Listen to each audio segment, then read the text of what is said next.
Tuhan, sore hari ini buat hati kami melekat kepadamu Tuhan. Karena hanya ketika hati kami melekat kepadamu, kami punya hati yang menyembah. Tuhan bisa percayakan hidup kami buat hal-hal yang besar. Ada rencana Tuhan yang besar yang Tuhan mau kerjakan melalui hidup setiap kami. Tapi persiapkan kami dimulai dari hati kami yang benar di hadapan Tuhan. Buat hati kami menyembah Tuhan, buat hati kami melekat kepada Tuhan.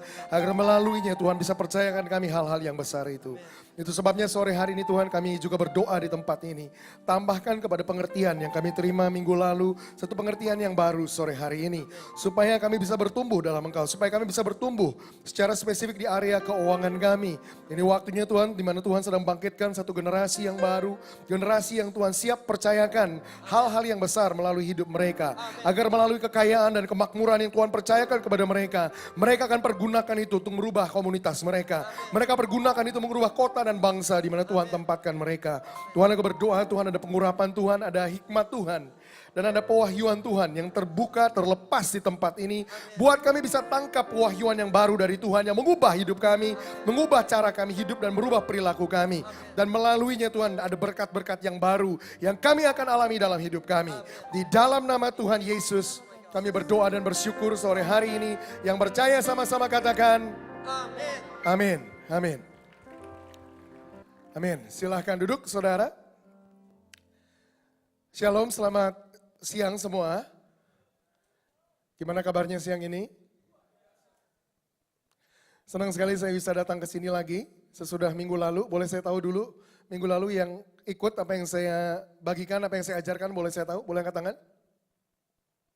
Lumayan banyak, bisa dibilang sebagian besar. Hari ini saya akan lanjutkan, saya akan ngebangun apa yang saya ajarkan minggu lalu ke satu tingkatan yang sedikit lebih tinggi.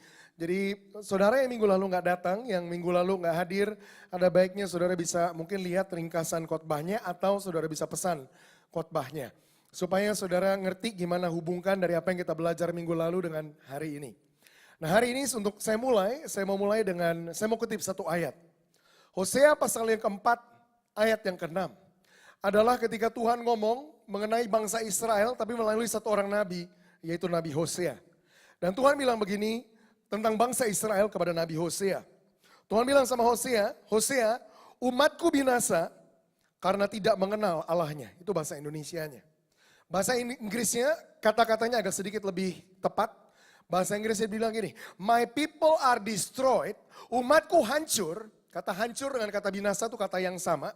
Kata hancur bisa juga diganti dengan kata umatku miskin, umatku menderita, umatku hidupnya kekurangan, umatku sakit-sakitan, umatku binasa, itu sama.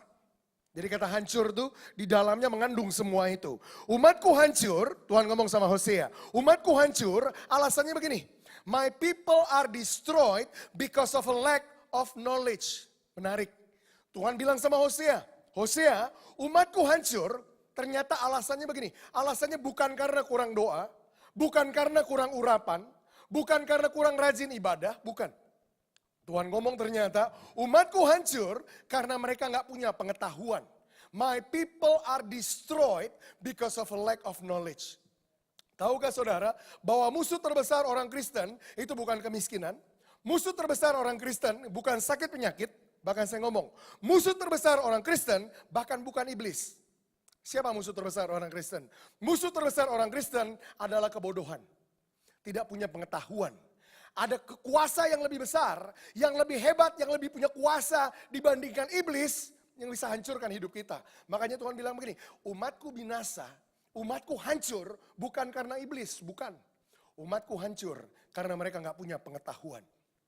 Saudara bilang sama saya, Pak bukannya iblis itu ngeri Pak, bukannya iblis itu jahat, bukannya iblis itu bisa hancurkan hidup kita. Ya dia bisa lakukan semua itu. Tapi kalau kita tahu apa yang kita punya di dalam Tuhan, maka iblis boleh lakukan apa yang dia berusaha lakukan, nggak akan pernah bisa menyentuh hidup kita. Alkitab bahkan bilang begini, no weapons formed against us shall prosper. Nggak ada senjata yang ditempa untuk menghancurkan kita, yang akan bisa mempan. Itu Alkitab ngomong. Kalau aja orang Kristen tahu dan ngerti apa yang Tuhan udah percayakan, yang Tuhan udah berikan sama kita, dan kita bisa mempergunakannya dengan baik, maka nggak ada kekuatan di bumi ini yang bisa hancurkan hidup kita. Nggak ada sakit penyakit, nggak ada kemiskinan, nggak ada hutang, nggak ada iblis. yang bisa hancurkan hidup orang Kristen. Orang Kristen hancur karena mereka bodoh. Karena mereka gak punya pengetahuan. Karena mereka gak ngerti apa yang Tuhan sebenarnya udah kasih sama mereka. Itu artinya. Artinya begini, kalau saudara mau jadi orang Kristen yang kuat, saudara mau jadi orang Kristen yang berkemenangan di semua area hidup saudara, maka di dalam semua area hidup saudara, saudara harus mulai tarik keluar dan ngerti dan praktekkan prinsip-prinsip yang Tuhan kasih, sehingga pengetahuan yang saudara aplikasikan, itu yang bikin saudara berkemenangan.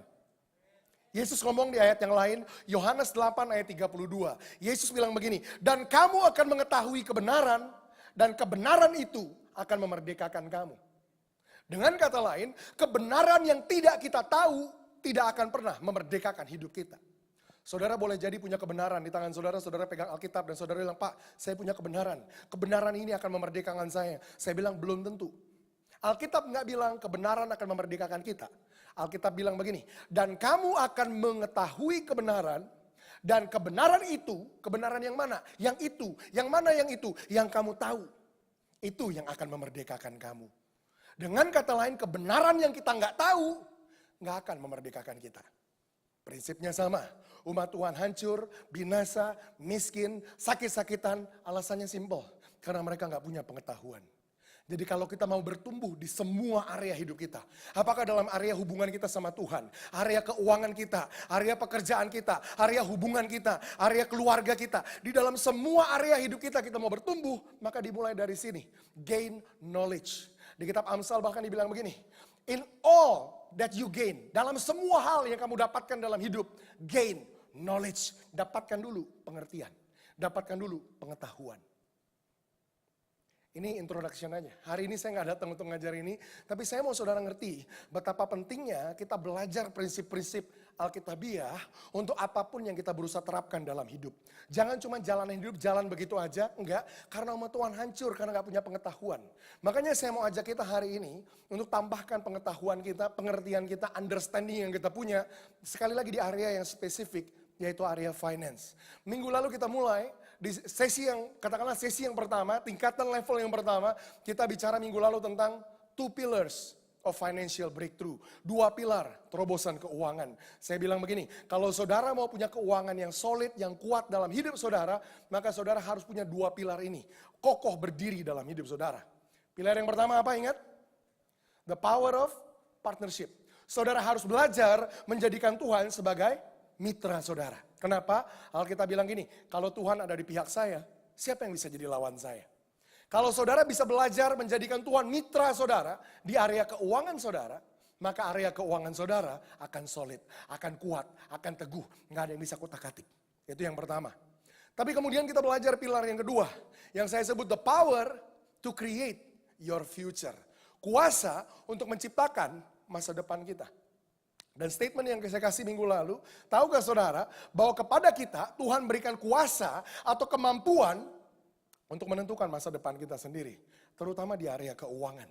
Dari mana kita tahu itu? Dari ayat yang kita lihat ini minggu lalu. Galatia pasal 6 ayat yang ke-7. Itu ayat dasarnya. Hari ini saya akan ngebangun dari di mana kita mengakhiri minggu lalu. Jadi saya akan ambil sekali lagi Galatia 6 ayat yang ke-7 dan saya akan mulai ngebangun ini di atasnya. Galatia 6 ayat yang ke-7 bagian B bilang begini.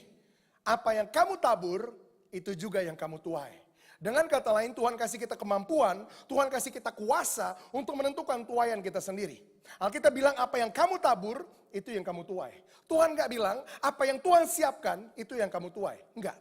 Banyak orang Kristen punya understanding yang salah. Yang berkata begini, pokoknya Tuhan udah siapkan berkat bagiku.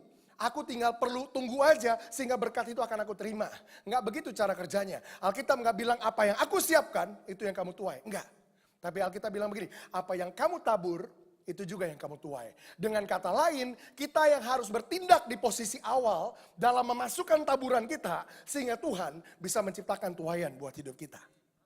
Kalau kita mau ciptakan masa depan yang baru, maka kita harus mulai dari apa yang kita tabur hari ini. Lihat ini, hari ini saudara merupakan tuaian dari apa yang saudara tabur di masa lalu. Dan masa depan saudara adalah apa hasil dari apa yang saudara akan tabur hari ini. Jadi kalau saudara mau merubah, saya pakai kata-kata, kalau saudara mau merubah nasib saudara, saudara mau merubah posisi keuangan saudara, maka hari ini saya mau ajak saudara untuk mulai ambil keputusan-keputusan yang tepat mengenai area keuangan saudara. Alkitab bilang apa yang kamu tabur, itu juga yang akan kamu tuai. Kalau saudara mengambil keputusan itu, untuk mulai hari ini saudara belajar menabur, maka saudara sedang menciptakan masa depan yang baru. Saudara sedang menciptakan tuaian demi tuaian yang akan datang dalam hidup saudara. Sekali lagi saya mau ajak kita untuk buka Galatia pasal yang ke-6 ayat yang ke-7.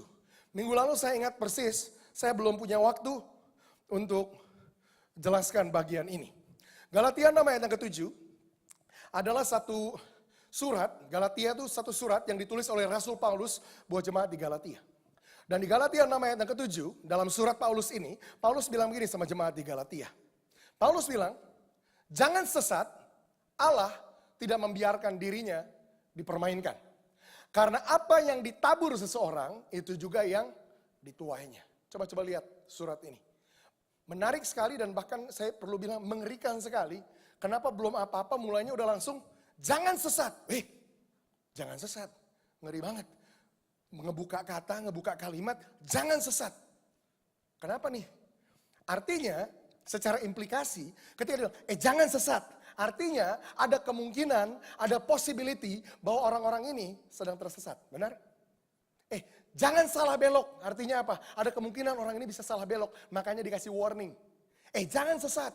Artinya ada kemungkinan mereka tersesat. Nah, kata jangan sesat dalam bahasa Inggris ini punya terjemahan yang sedikit beda. Kata jangan sesat itu dalam bahasa Inggris bilang ini, do not be deceived. Jangan tertipu. Kalau sesat itu konotasinya kayak dukun gitu ya, kayak apa gitu, kayak sihir gitu, sesat gitu. Enggak, ternyata bukan itu. Bukan itu artinya. Jangan, do not be deceived, jangan tertipu. Artinya apa?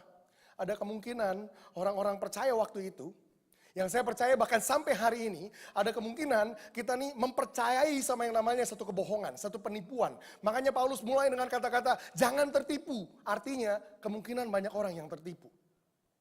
Mungkin kita mikir, Paulus kok bilang jangan tertipu. Memang dalam area apa kita bisa tertipu? Kenapa? Bagian mana kita bisa tertipu? Paulus lanjutkan. Do not be deceived. Tuhan atau Allah tidak akan membiarkan dirinya dipermainkan. Oh ternyata itu kelanjutannya.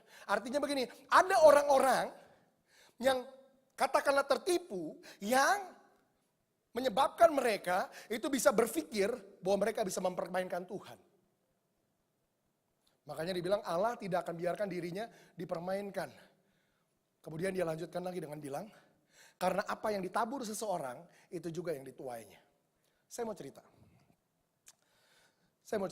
Lewat cerita ini mudah-mudahan saudara bisa lihat, kenapa banyak orang Kristen bisa kemungkinan yang tadi dibilang tertipu, dan berusaha mempermainkan Tuhan. Saya sekolah Alkitab sekitar 14-13 tahun yang lalu. Tahun 99 sampai tahun 2000.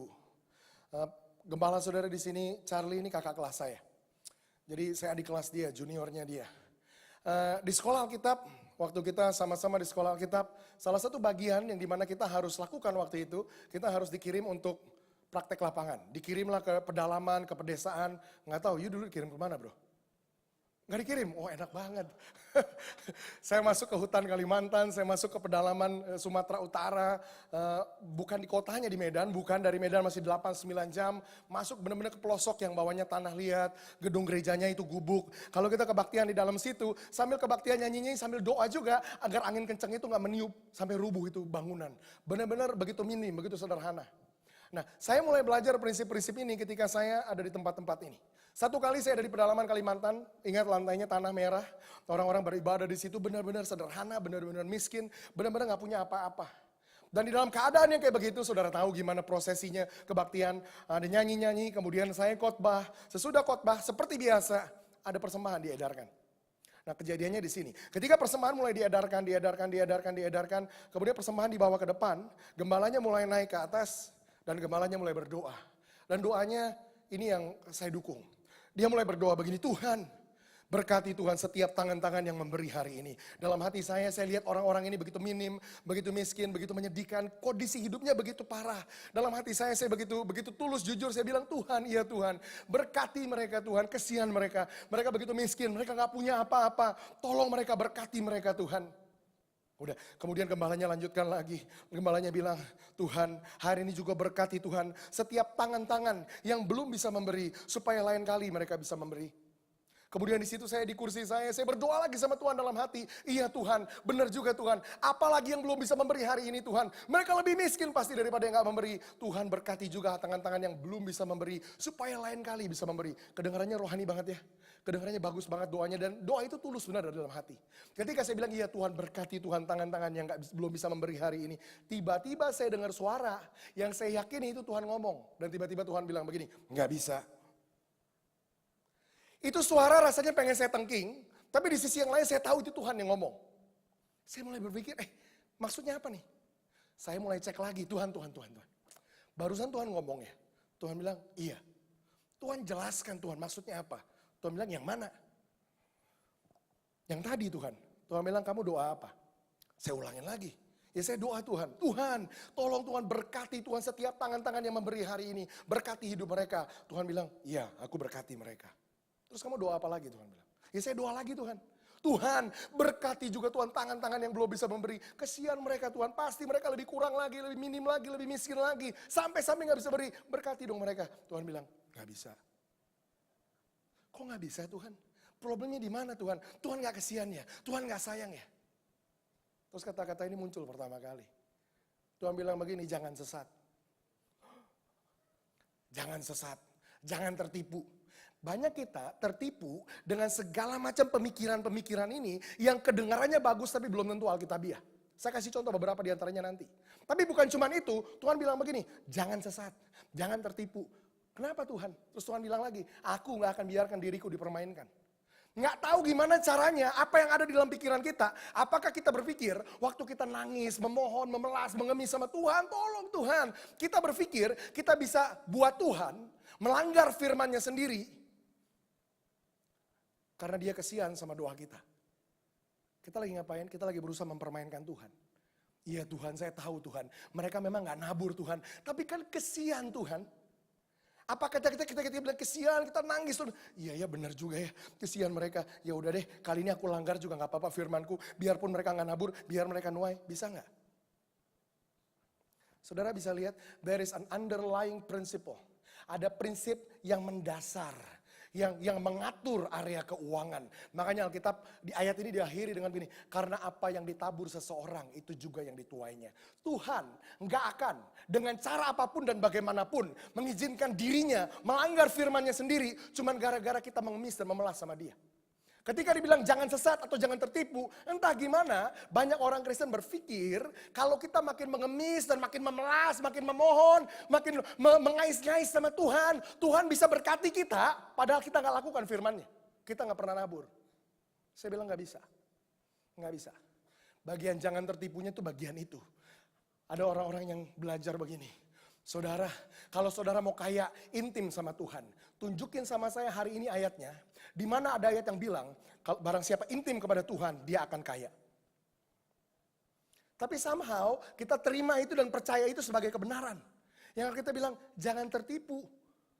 Saya nggak lagi bilang keintiman kita nggak penting. Tapi keintiman nggak menghasilkan kekayaan. Ada orang-orang Kristen yang secara tulus dan jujur, mereka mau diberkati secara keuangan. Dan ketika mereka dengar itu, mereka lakukan ini. Mereka masuk menara doa siang malam, mereka doa siang malam, mereka terus habis-habisan sama Tuhan. Tapi bingung, kenapa berkat itu belum mengalir juga? Saya kasih tahu kenapa. Karena kamu percaya sama satu kebohongan. Kebohongan yang bilang, kalau kamu intim, kamu akan kaya. Nggak ada ayat yang ngomong gitu. Saya nggak bilang keintiman nggak penting, tapi keintiman gunanya buat yang lain. Bukan buat untuk mendatangkan kekayaan. Makanya Alkitab bilang jangan tertipu. Jangan percaya sama hal-hal ini yang kedengarannya bagus, kedengarannya logis. Logis gak kita berdoa dan mengemis? Tuhan, mereka gak ngasih memang. Mereka gak nabur Tuhan. Tapi kan kesian mereka, Tuhan berkati dong mereka. Kedengarannya sangat logis. Tapi kemudian Alkitab bilang ini Allah gak bisa biarkan dirinya dipermainkan. Kalau orang gak nabur, orang gak akan nuai. Saya mau ini, jadi underlying principle, prinsip yang mendasar. Yang saya mau setiap kita mulai camkan dalam hidup kita. Di dalam area keuangan hidup saudara. Kalau saudara mau lihat keuangan saudara bertumbuh. Hari ini kita bicara tentang growing in financial breakthrough. Kalau saudara mau lihat sisi keuangan saudara bertumbuh. Saya ngomong, nggak ada cara lain saudara bisa ngalamin pertumbuhan keuangan kecuali saudara belajar menabur. There is no other way. Nggak ada cara lain. Nggak ada cara yang bisa mensubstitusi itu. Tuhan, boleh nggak naburnya ini aku ganti dengan puasa 3 hari. Ada orang Kristen yang percaya begitu. Kalau saya mau ngalamin terobosan keuangan, saya puasa 3 hari. Nggak ada ayat yang ngajar, puasalah maka kamu akan ngalamin terobosan keuangan. Makanya Alkitab bilang ini, do not be deceived. Jangan ketipu, jangan percaya kebohongan, jangan pakai prinsip-prinsip yang lain yang gak alkitabiah. Prinsip alkitabiah cuma satu, karena apa yang ditabur seseorang, itu juga yang dituainya. Ini harus jadi prinsip mendasar yang saudara, kalau saudara mau bertumbuh di area keuangan saudara, saudara harus ngerti ini. Di dalam area keuangan kalau saudara mau bertumbuh, you must learn to sow. Saudara harus belajar untuk menabur. Ini prinsip dasarnya. How to grow in financial breakthrough. Gimana bertumbuh di dalam terobosan keuangan. Nah hari ini saya mau memberikan 3-4 prinsip-prinsip menabur yang akan bantu saudara bertumbuh secara terobosan keuangan. Prinsip itu tetap sama, apa yang kita tabur yang akan menghasilkan tuaian dalam hidup kita. Tapi sekedar pulang dengan prinsip itu cukup, bagus, saudara ngerti saya harus nabur untuk saya nuai. Tapi prinsip-prinsip ini saya mau terjemahkan secara praktis. Sehingga saudara bisa ngerti gimana praktekinnya dan gimana ketika saudara praktek, saudara benar-benar lihat pertumbuhan di area keuangan saudara. Oke, prinsip yang pertama. Prinsip yang pertama, 2 Korintus pasal yang ke-9 ayat yang ke-6. Ini saya mau saudara belajar.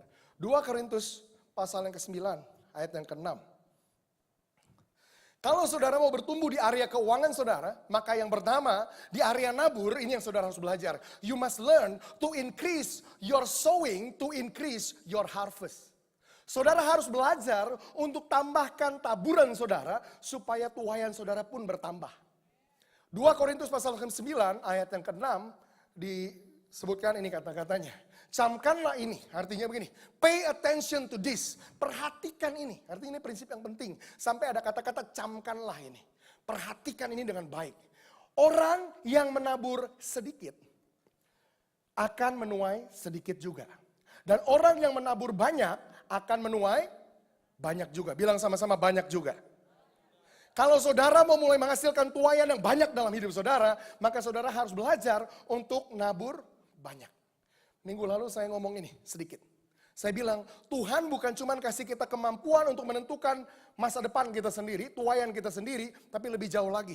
Tuhan kasih kita kemampuan untuk menentukan seberapa besar tuaian yang kita mau terima. Bahkan tuaian yang saudara terima, ini bukan Tuhan yang menentukan. Bukan Tuhan yang udah tentukan, ini orang bakal nuai 1M, yang ini 2M, yang ini 10 juta, yang ini 200 ribu. Bukan Tuhan. Ternyata yang menentukan itu kita sendiri. Dari mana ayatnya? Dari sini. Alkitab bilang orang yang menabur sedikit dia akan menuai sedikit juga. Jadi sedikit atau banyaknya tuaian saudara bukan Tuhan bahkan yang menentukan. Siapa yang tentukan? Saudara sendiri. Makanya kalau saudara mau bertumbuh di dalam area keuangan saudara, ngalami terobosan dan bertumbuh. Bertumbuh tuh ngomong begini, saudara punya income per bulan, saudara punya profit per bulan, apapun bentuknya, pemasukan saudara tiap bulan, saudara mau lihat itu bertumbuh, maka saudara harus belajar. Ini poin yang pertama. You must learn to increase your sowing before you experience an increase in your harvest. Saudara harus belajar untuk menambahkan dan menumbuhkan taburan saudara sebelum saudara bisa lihat tuaian saudara bertambah. Ini prinsip yang pertama. Kebanyakan orang mindsetnya begini. Kalau saya naik gaji, saya akan belajar nabur lebih banyak. Kalau saya ngalamin promosi jabatan, baru saya akan belajar nabur lebih besar. Benar apa benar? Itu kan logika umum orang-orang berpikir.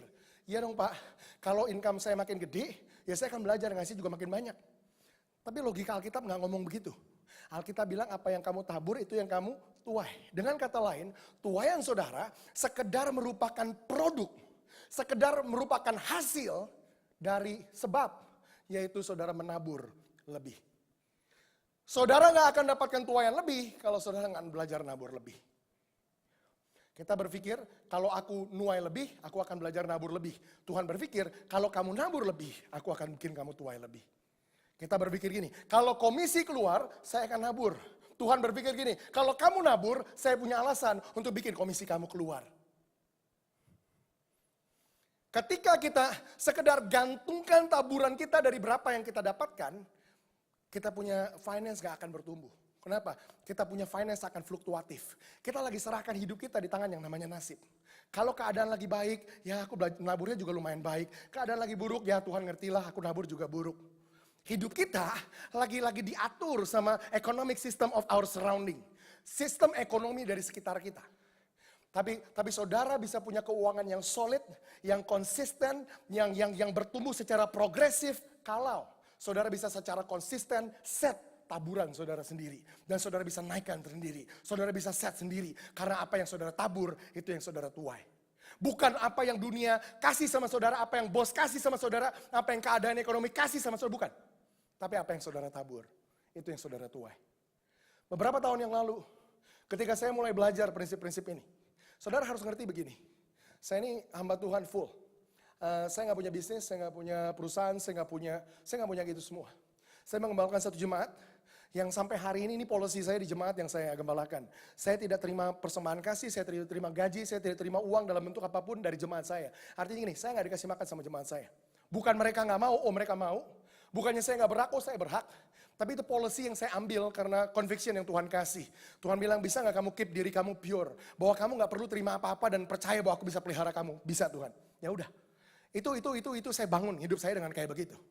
Tapi untuk saya bisa punya hidup yang kayak begitu, Tuhan harus ajar saya mekanisme keuangan yang benar. Nah, beberapa tahun yang lalu, ketika saya mulai belajar bertumbuh di dalam area ekonomi saya dan istri dari awal, kita sama-sama udah firm, udah sepakat, udah setuju sama apa yang kita mau bangun.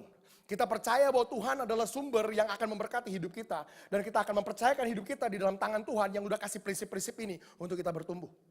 Beberapa tahun yang lalu, ini yang umum, ini yang praktis.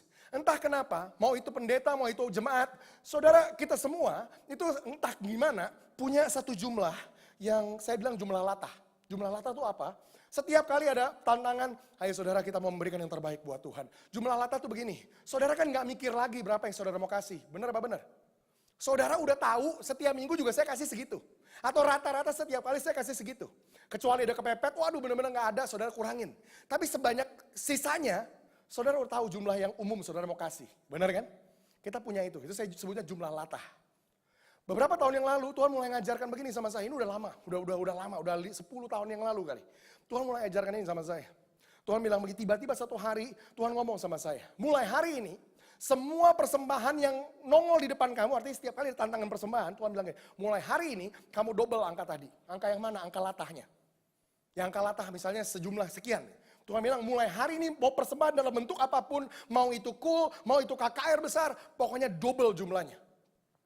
Itu mengejutkan buat saya. Kenapa? Ya jumlah yang awal aja itu kita udah nyaman dengannya. Kita udah terbiasa dengannya. Waktu Tuhan bilang double itu kan gak main-main. Tuhan gak bilang namanya 10%, 20%, enggak. Tuhan bilang double, 2 kali lipat. Secara otomatis, nah apalagi kalau pendeta kayak saya, ini kebaktian bukan seminggu sekali kayak saudara. Pendeta kayak saya bisa diundang khotbah hari Senin, Selasa, hari biasa, artinya sering kasih persembahan. Saudara hari Minggu kebaktian 1 kali, kita pendeta kebaktian bisa 4 kali, 5 kali. Tuhan bilang double. Saya nggak ngerti. Saya cuma tahunya Tuhan suruh. Waktu itu saya lakukan. Saya ngomong, ini belum jadi istri waktu itu. Saya mulai lakukan, saya mulai double. Fenomena yang terjadi, ini menarik. Waktu saya mulai kasih double. Yang menarik begini, bukan cuma kita ini punya jumlah latah yang kita kasih, tapi entah kenapa kita juga punya jumlah aman yang kita selalu bawa di dompet kita. Bener gak? Tiap orang tuh lain-lain. Saudara kalau mau keluar rumah, selalu ada jumlah misalnya. Saudara harus pastikan di kantong minimal atau di dompet harus ada 100 ribu. Kalau nggak ada tuh rasanya kayak aduh harus ke ATM dulu nih. Pokoknya masukin 100 rasanya rasa aman. Tiap orang jumlahnya lain-lain. Ada juga yang berani nekat gak bawa sama sekali. Ya pokoknya setiap kita punya jumlah aman. Yang menarik ketika saya mulai masukin double. Tuhan bilang double. Yang menarik ini yang saya alamin. Jumlah double di dompet saya dan jumlah aman di dompet saya dan jumlah tabungan saya semuanya jadi double. Nggak peduli saya keluarin gimana tuh duit dari dompet, baliknya lagi selalu double dari jumlah pertama. Kemudian saya baru di situ mulai tanya sama Tuhan, Tuhan ini apaan Tuhan? Kok kayak sulap, kok kayak sihir kayak begini? Tuhan bilang begini, because you are the one who decide your own harvest. Jangan berpikir hanya ketika kamu naik ke level ekonomi tertentu baru kamu kasih lebih. Salah, kamu kasih lebih dulu karena taburan kamu yang menghasilkan kamu naik ke level ekonomi yang baru. Saudara bisa lihat itu? That your life is a product of what you sow. Hidup saudara, status ekonomi saudara, level ekonomi saudara, sekedar merupakan hasil dari apa yang saudara tabur. Orang berpikir, kalau aku naik status ekonominya, levelnya naik dari staff jadi manajer, saya akan mulai ngasih seperti manajer ngasih. Oh salah. Kalau saudara mau jadi manajer, belajar sebagai staff untuk ngasih dulu layaknya manajer kasih, maka Tuhan bilang, kamu akan nuai manajer. Saudara bisa lihat itu? Karena apa yang saudara tabur, itu juga yang saudara tuai. Kalau saudara mau bertumbuh di dalam tuaian saudara, bertumbuhlah di dalam taburan saudara. Dari waktu ke waktu, challenge yourself. Tantang diri saudara untuk increase your sowing. Tingkatkan taburan saudara. Dari tahun ke tahun, Tuhan mulai lakukan itu. Setelah saya nikah sama istri, awal tahun ini, masuk awal tahun yang baru. Saya selalu ambil waktu untuk tanya sama Tuhan, Tuhan apa yang kamu mau aku prepare? Salah satu Tuhan ngomong spesifik sama saya istri. Tuhan bilang gini, mulai sekarang semua taburan double lagi. Saya bilang, waduh Tuhan, yang itu udah lumayan gede Tuhan. Ini double lagi. Saya ngomong sama istri sepakat, ya double lagi.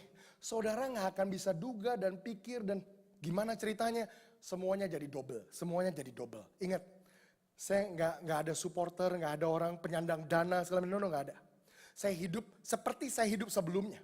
Tapi entah gimana caranya Tuhan bisa double semua yang saya tuai. Kalau saudara mau naik, belajar untuk naikkan taburan saudara. Itu yang pertama. Saudara dikasih sama Tuhan kemampuan untuk bertumbuh ketika saudara belajar untuk bertumbuh di dalam taburan saudara. You learn to increase your sowing before you experience an increase in your harvest. Itu yang pertama. Yang kedua, ini penting. Saya mau saudara buka ayat ini. 2 Korintus pasal yang ke-9, ayat yang ke-7. Tadi ayat yang ke-6. Camkanlah ini, orang yang menabur sedikit akan menuai sedikit juga. Orang yang menabur banyak akan menuai banyak juga. Ayat 7 ini lanjutannya.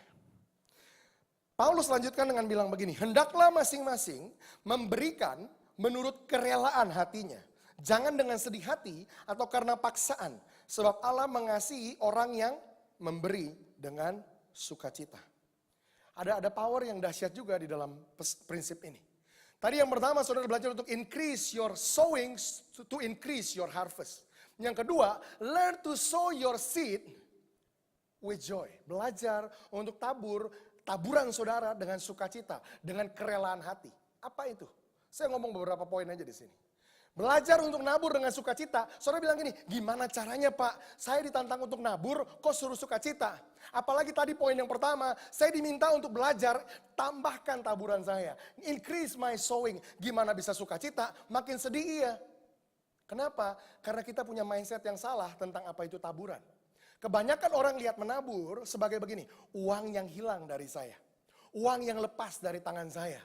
Uang yang keluar dari dompet saya. Wrong thinking, cara berpikir yang salah. Kalau saudara lihat taburan saudara sebagai itu, sampai kapanpun saudara gak akan pernah belajar bertumbuh di area keuangan. Tapi kalau saudara mulai acquire the new mindset, mulai dapatkan cara berpikir yang baru. Bahwa apa yang keluar dari saudara, taburan saudara adalah yang akan menghasilkan tuaian saudara. Saya mau kasih lihat ini. Kalau saudara ketemu seorang petani, saudara gak akan ketemu petani yang sambil nabur benih itu nangis. Aduh sayang banget nih benih gua. Makin banyak dia tabur, makin nangis. Saudara gak akan pernah temukan. Kenapa? They are excited when they sow their seed. Mereka bersemangat ketika mereka tabur benih mereka. Pertanyaannya kenapa? Karena petani punya mindset tentang taburan beda dengan kita punya mindset tentang taburan. Buat kita uang yang keluar. Buat petani tuaian yang akan datang.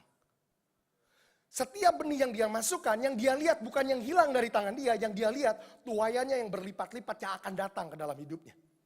Kalau saudara bisa belajar rubah cara berpikir saudara, mindset saudara tentang taburan, setiap kali saudara dapat kesempatan untuk nabur, tahukah saudara, setiap kebaktian, saudara diperhadapkan dengan satu momen yang paling powerful yang bisa terjadi dalam hidup saudara. Kalau saudara berpikir momen powerful itu adalah waktu dengar khotbah, kalau saudara ditantang altar call, saudara salah. Kenapa? Karena cuma ada satu momen powerful di setiap ibadah. Yang dimana di dalam momen itu, saudara punya kesempatan untuk merubah masa depan saudara adalah ketika saudara nabur.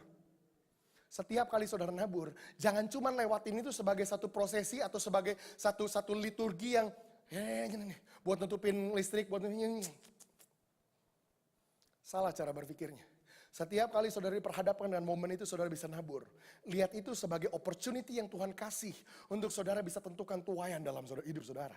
Saudara lagi masukkan benih saudara ke dalam kekekalan yang dimana Tuhan akan datangkan tuaiannya di dalam jasmani saudara.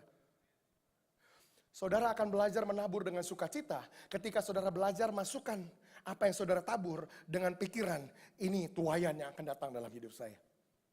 Tapi Alkitab nggak bilang begini, nggak bilang cuma menabur dengan sukacita, tapi menabur dengan kerelaan hati. Pertanyaannya apa itu kerelaan hati? Arti sederhananya orang bilang, ya kamu jangan nabur tapi menggerutu. Aduh dasar nih nabur lagi. Ya boleh.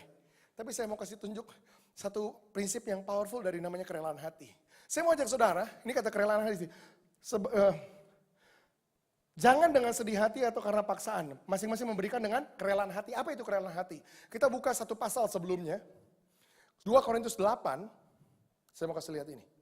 Ayat yang ke-12. 2 Korintus 8 ayat yang ke-12. Perhatikan ini, Alkitab bilang begini. Sebab jika kamu rela untuk memberi, kata kerelaan hati ada di situ ya. Di sini kasih arti apa itu kerelaan hati. Sebab jika kamu rela untuk memberi, maksudnya gimana tuh rela untuk memberi? Maka pemberianmu akan diterima. Kan Alkitab bilang, kalau kamu memberinya rela, persembahan kamu akan diterima.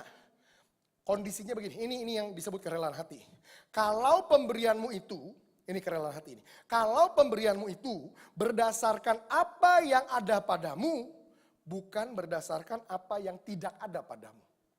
Dengan kata lain ini definisinya. Alkitab bilang, hendaklah pemberianmu itu dengan kerelaan hati. Dan kalau kamu memberi dengan rela hati, ayat 12 ini bilang, persembahanmu akan diterima. Maksudnya apa rela hati? Kalau persembahanmu itu kamu berikan dari apa yang ada sama kamu, bukan dari apa yang gak ada sama kamu. Maksudnya apa tuh? Memberi dari apa yang ada, bukan dari apa yang gak ada. Secara umum kita tafsirkannya begini. Ya itu kan terlalu straightforward. Memberi dari apa yang ada, kalau gak ada gimana memberinya? Atau ada orang lain lagi bilang, ya jangan, kalau mau nabur jangan ngutang. Boleh juga. Tapi saya mau kasih arti yang sebenarnya. Apa itu menabur, memberi dari apa yang ada, bukan dari apa yang gak ada. Entah kenapa banyak kita, waktu diperhadapkan dengan kesempatan itu, menentukan tuaian buat hidup kita berpikir begini. Aduh Tuhan pasti ngerti lah. Sekarang aku belum punya apa-apa Tuhan. Tuhan, gini Tuhan, kita bikin perjanjian. Nanti Tuhan, kalau aku udah kaya, aku akan kasih gede kok Tuhan. Nanti Tuhan, kalau depositoku udah 10M, aku akan nabur Tuhan. Tapi sekarang ini belum Tuhan ngerti lah Tuhan. Ini apa nih? Ini yang disebut saya bilang, saudara lagi menabur, bukan dari apa yang ada sama saudara, tapi dari apa yang gak ada. Saudara bilang, aduh Tuhan, nanti Tuhan, kalau aku udah kaya belum sekarang? Jangan menabur dari apa yang belum ada sama saudara. Tabur dari apa yang ada. Aduh Tuhan, nanti Tuhan, kalau aku punya deposito 10M, nanti urusan nanti. Karena kalau saudara menabur dari apa yang gak ada sama saudara, saudara gak akan menabur dengan rela hati. Halo, belajar untuk utilize, mempergunakan semua yang Tuhan dipercayakan sama saudara. Jangan hidup di dalam mindset begitu, nanti kalau aku udah punya, nanti urusan nanti. Belajar untuk memberi dengan kerelaan hati, menabur dari apa yang ada sama saudara, bukan dari apa yang gak ada sama saudara. Poin yang terakhir, yang ketiga, satu lagi. Tadi saya janji 3 atau 4, jadi 3 nih. Oke? Yang ketiga. 2 Korintus pasal 9, balik lagi ke situ. Di 2 Korintus pasal 9 ada banyak sekali pelajaran tentang finance yang kita bisa gali. Saya memang bilang materi ini akan sangat cocok kalau dijabarkan dalam bentuk seminar. Tapi ya udah, kita ada di sini, kita belajar prinsip-prinsip penting ini dan saudara bisa praktekkan. 2 Korintus pasal 9, ayat yang ke-10. 2 Korintus pasal yang ke-9, ayat yang ke-10. Alkitab bilang begini, ia ini huruf besar Tuhan, ia yang menyediakan benih bagi penabur dan roti untuk dimakan, ia juga yang akan menyediakan benih bagi kamu dan melipat gandakannya dan menumbuhkan buah-buah kebenaranmu. Coba saudara lihat ke depan. Ayat ini bilang begini, iya Tuhan kasih kita ini benih untuk kita tabur. Ia juga yang menyediakan roti untuk kita makan. Ia juga yang akan menumbuhkan buah-buah kebenaran. Lihat. Benih yang kita tabur itu menghasilkan buah yang kita tuai. Benar? Itu analoginya. Dengan kata lain, saudara harus belajar ini yang ketiga yang saya mau saudara belajar. Setiap kali saudara menabur, saudara harus yakin seyakin-yakinnya bahwa ini prinsip yang gak bisa berubah. Alkitab bilang apa yang kamu tabur akan kamu tuai. Dengan kata lain, setiap kali saudara menabur, saudara harus pastikan ngerti, saudara pasti akan terima tuaian. Nah ini yang saya mau saudara ngerti. Di dalam setiap tuaian yang saudara terima, saudara harus ngerti begini. Alkitab bilang Tuhan kasih benih untuk kita tabur, buah untuk kita makan. Benih itu untuk ditabur, buahnya untuk kita makan. Problemnya begini, banyak orang yang Kristen yang gak ngerti ini, sehingga mereka lakukan begini. Mereka nabur. Ketika mereka nabur, apa yang saudara tabur, saudara akan tuai. Itu kan pasti. Tapi ini problemnya nih. Banyak orang Kristen yang ketika mereka terima tuaian mereka, ini yang mereka lakukan. Dagingnya mereka makan, sampai biji-bijinya mereka telan. Saudara nabur biji duren, bijinya saudara tabur, tubuh pohon, durennya banyak. Wah saudara senang dapat tuaian yang besar. Duren. Durennya saudara kumpulin, lihat duren saudara buka, dagingnya saudara apain? Makan. Tapi problemnya gini, banyak orang Kristen yang makan dagingnya, tapi biji-bijinya ikut ditelan. Loh itu maksudnya gimana Pak? Tahukah saudara bahwa di dalam setiap tuaian yang saudara tuai, di dalamnya terdapat berkat yang boleh saudara nikmati, tapi di dalamnya juga terdapat tuaian lagi yang harus taburan lagi yang harus saudara tabur kembali. Jadi setiap kali nuai, saudara harus tanya pertanyaan dasar ini. Mana dagingnya, mana bijinya. Mana yang boleh aku nikmatin, mana yang harus aku tabur lagi. Problemnya, kalau kita mempertahankan taburan kita, saya tabur 1, dapat 10 biji duren. Tapi kita nggak belajar untuk tingkatkan. Ya udah, pokoknya tuai 10, makan dagingnya, biji-bijinya ikut ditelan, naburnya 1 lagi. Saudara nggak akan bertumbuh secara keuangan. Tapi kalau saudara nabur 1, nuai 10. Dari 10 duren yang saudara tuai, dagingnya saudara makan. Saudara boleh nikmati tuaian saudara. Tapi ingat, di dalam 10 biji duren, bijinya juga banyak. Bijinya itu yang saudara tabur lagi. Artinya, taburan saudara nggak stay, nggak stagnan, nggak berhenti di level 1. Taburan saudara harus berlipat ganda untuk menghasilkan tuaian yang makin berlipat ganda. Saudara bisa lihat itu? Tuhan yang kasih saudara benih untuk saudara tabur, buah untuk saudara makan. Buahnya dimakan, bijinya jangan ikut ditelan. Tabur. Ada begitu banyak hal lain, percaya nggak percaya Alkitab banyak ngomong tentang finance. Tapi hari ini, di level yang kedua ini, kita ngomong tentang growing in financial breakthrough. The only way you can grow in your finance is when you learn to increase your sowing. Kita belajar tentang bertumbuh di dalam terobosan keuangan. Satu-satunya cara saudara bisa bertumbuh di dalam area keuangan ialah ketika saudara belajar untuk bertumbuh di area taburan. Makanya semua bicara tentang tabur tuai dengan prinsip yang berbeda-beda. Di dalamnya sebenarnya ada juga prinsip itu. Saudara ingat satu kali Yesus, waktu ada orang kasih persembahan di bait Allah, Yesus duduk di situ nongkrongin orang kasih persembahan. Saya berpikir kadang-kadang perlu juga kita lakukan itu sekarang. Saya duduk gitu nongkrongin, saudara maju ke depan ngasih persembahan. Yesus lakukan itu satu kali di Alkitab. Dan Alkitab bilang begini, ada orang kaya datang masukin duit yang banyak, jebret masuk. Di lain waktu ada janda miskin yang datang, bawa duit 2 peser. Ting, ting, ting, ting, ting. Yang menarik statement Yesus. Yesus bilang, sesungguhnya janda ini ngasih lebih daripada orang kaya tadi. Gimana ngitungnya Yesus? Kalkulatornya gimana cara ngitungnya? Udah jelas-jelas yang itu lebih banyak. Kita ngukur sedikit banyaknya persembahan kita berdasarkan nominal. Dan nominal itu sifatnya 10 juta. Kecil atau besar? Ada yang bilang kecil, ada yang bilang besar. Benar? Tergantung dari ngelihatnya. Tapi Yesus nggak lihatnya dari situ. Yesus ngelihat bukan dari berapa nominalnya, tapi yang kita masukkan itu bernilai besar atau kecil buat kita. Yesus bilang gini, janda ini kasih lebih daripada orang kaya itu. Kenapa? Orang kaya itu memberi dari kelimpahannya. Memberi dari kelimpahannya itu apa? Lihat nih. Ada orang masukin persembahan kasih 1 M. 1 M gede apa kecil? Gede apa kecil? Tergantung. Kalau deposito dia 1 triliun, gede apa kecil? Ada orang masukin duit 10 ribu. Tabungan dia 11 ribu. Gede apa kecil? Udah semua tuh habis. Dengan kata lain, setiap kita jangan minder, jangan ngerasa kecil dalam apa yang kita tabur. Kita semua bisa bertumbuh di area keuangan kita. Ketika dengan iman kita mulai belajar untuk bertumbuh di dalam taburan kita. Orang-orang yang saudara sekarang lihat, wah mereka nabur pasti lebih gede dari saya. Taburan saya gak ada artinya. Bukan itu isunya. Isunya ketika saudara belajar untuk berani nabur, untuk menghasilkan tuaian. Maka Tuhan akan tambahkan buah-buah untuk saudara tuai dalam hidup saudara. Amin. Kita berdoa sekarang. Minggu depan,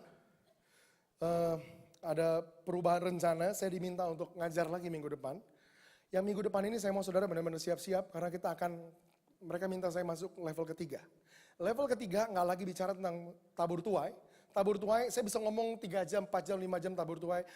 Tapi saudara belajar prinsip utamanya udah cukup. Minggu depan kita akan ngomong tentang financial management. Yang ini saudara akan tertarik sekali, kenapa? Lihat nih. Ketika saudara menghasilkan penghasilan saudara, tuaian saudara, bentuknya apakah itu gaji saudara atau profit keuntungan perusahaan saudara, lihat nih, kita belajar minggu lalu prinsip partnership. 10% bukan milik kita tapi milik Tuhan. Itunya kita semua agree, bahwa kita harus kembalikan 10% sama Tuhan. Tapi pertanyaannya sekarang, apa yang harus kita lakukan dengan 90% yang ada di tangan kita? Saya kasih ilustrasi.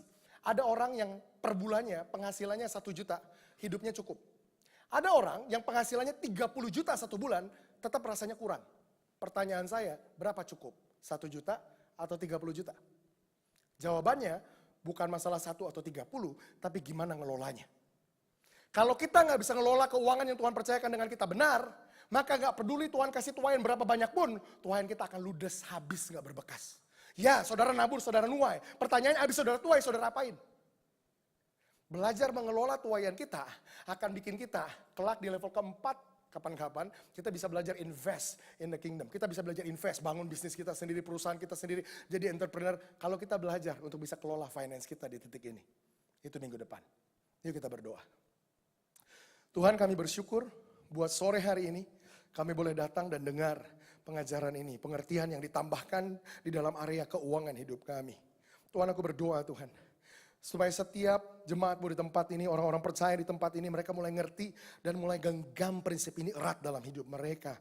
Bahwa ternyata Tuhan, semua yang mereka butuhkan untuk mereka bertumbuh di area keuangan mereka, Tuhan udah percayakan di tangan mereka.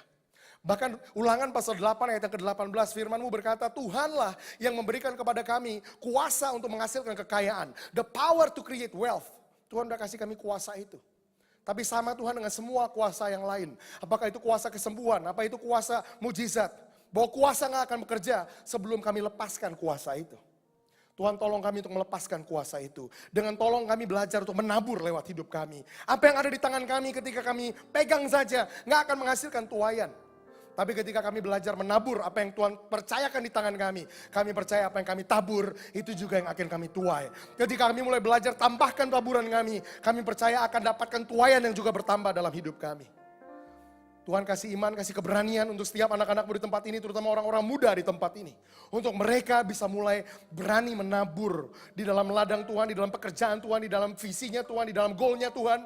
Sehingga dari muda mereka bisa mulai Tuhan percayakan keuangan yang lebih besar lagi, lebih makmur lagi. Supaya lewat hidup mereka bisa dipercaya Tuhan kemakmuran yang kelak mereka akan pakai untuk merubah kota mereka, merubah bangsa mereka. Bangkitkan agen-agen transformator di tempat ini Tuhan. Mulai dari area keuangan mereka mulai benahin. Mereka mulai perbaikin, mereka mulai bangun dengan kuat. Dan Tuhan, aku tinggalkan anugerah-Mu, berkat-Mu di tempat ini. Berkat pengertian yang benar untuk mengatur area keuangan. Aku tinggalkan di tempat ini, di dalam nama Tuhan Yesus. Kami berdoa dan bersyukur sore hari ini. Yang percaya sama-sama katakan, amin. Kita beri tepuk tangan yang lebih lagi dong. Amin.